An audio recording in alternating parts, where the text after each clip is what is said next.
லட்சக்கணக்கான விவசாயிகள் வெற்றிலை மற்றும் வாழை விவசாயத்தில் ஈடுபட்டிருக்கிறவருடைய வாழ்வாதாரம். அந்த ராஜவாய்க்காலில் ஆண்டுதோறும் தண்ணீர் வந்து கொண்டிருக்கும். எந்த ஒரு முன்னறிவிப்பும் இல்லாமல் அந்த தண்ணீர் இப்பொழுது நிறுத்தப்பட்டிருக்கின்றது.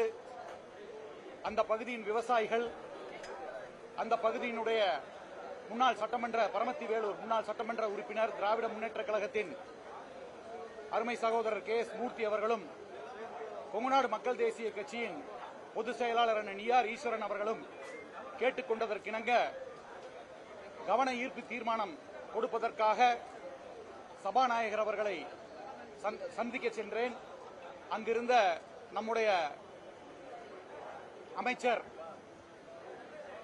உள்ளாட்சித்துறை அமைச்சர் திரு செங்கோட்டையன் அவர்கள் அது சம்பந்தமான ஏற்பாடுகளை இந்த அரசு எடுத்துக் கொண்டிருக்கின்றது, விரைவாக தண்ணீரை விடுவோம் என்ற உத்தரவாதத்தை கொடுத்திருக்கின்றார். நேற்றைய தினம் நம்முடைய நீர்வளத்துறை அமைச்சர் திரு என் ஆனந்த, மாண்புமிகு திரு என் ஆனந்த் அவர்களிடமும் இந்த மனுவினை கொடுத்திருக்கின்றோம். இன்று காலை மாண்புமிகு அமைச்சர் அவர்கள் சொன்னதற்கிணங்க அது கவன ஈர்ப்பு தீர்மானமாக கொண்டு வரப்படாமல் அவர்கள் சொன்ன அந்த தண்ணீர் திறப்பை உடனடியாக திறக்க வேண்டும் என்ற கோரிக்கையை வலியுறுத்திவிட்டு வந்திருக்கின்றோம். அந்த பகுதியின் விவசாயிகள் இன்று ஆர்ப்பாட்டத்தில் ஈடுபட்டுக் கொண்டிருக்கின்றார்கள். இதை தவிர்க்க வேண்டும். உடனடியாக அந்த வாய்க்காலில் தண்ணீரை திறந்துவிட வேண்டும் என்ற கோரிக்கையை இங்கே முன்வைக்கின்றோம். மேட்டூர் அணையில் நீர்மட்டம் 37 அடி இருந்தால் கூட அந்த வாய்க்காலில் தண்ணீர் வழங்கப்பட்டு வந்ததுதான் இதுவரை நடந்த அந்த சம்பவம். அதேபோல் விரைவாக அந்த தண்ணீரை திறந்துவிட்டு விவசாயிகளின் வாழ்வாதாரத்தை காக்க வேண்டும் என்று கொங்குநாடு மக்கள் தேசிய கட்சியின் சார்பாக அந்த கோரிக்கையினை ஆளுங்கட்சிக்கு வைத்திருக்கின்றோம். சார், இந்த எம்எல்ஏக்களுக்கு வெஹிக்கிள் கொடுக்கறதுல ஒரு பார்ட்டி வேற ஸ்டெப் எடுத்துக்காங்க. உங்களோட நிலைப்பாடு என்ன சார்?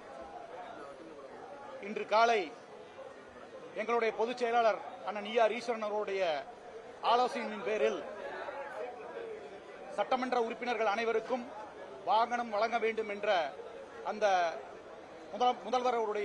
மாண்புமிகு முதல்வர் அவருடைய உத்தரவிற்கு கொங்குநாடு மக்கள் தேசிய கட்சியை பொறுத்தவரை மக்கள் பணி 20 ஆண்டு காலமாக கொங்கு மண்டலத்திலே மக்கள் பணி செய்து கொண்டிருக்கக்கூடிய நாங்கள் சட்டமன்றத்திற்கு முதல் முறையாக இருக்கலாம், ஆனால் மக்கள் பணியில் 20 ஆண்டு காலமாக இருந்து கொண்டிருக்கின்றோம். அதனால் மக்கள் பணி செய்வதற்கான வாகனம் எங்களிடம் இருக்கின்றது, வாகனம் தேவையில்லை என்ற அந்த கடிதத்தை சபாநாயகரிடம் கொடுக்க சென்றோம். அப்பொழுதுதான் திராவிட முன்னேற்ற கழகத்தின் தலைமையும் அப்படி ஒரு முடிவை எடுத்து இருப்பதாக கேள்விப்பட்டு எங்களுடைய முடிவும் திராவிட முன்னேற்ற கழகத்தின் முடிவும் ஒரே முடிவு, அந்த கூட்டணியில் இருப்பதால் நாங்களும் எங்களுடைய மனுவையும் கொடுத்திருக்கின்றோம்.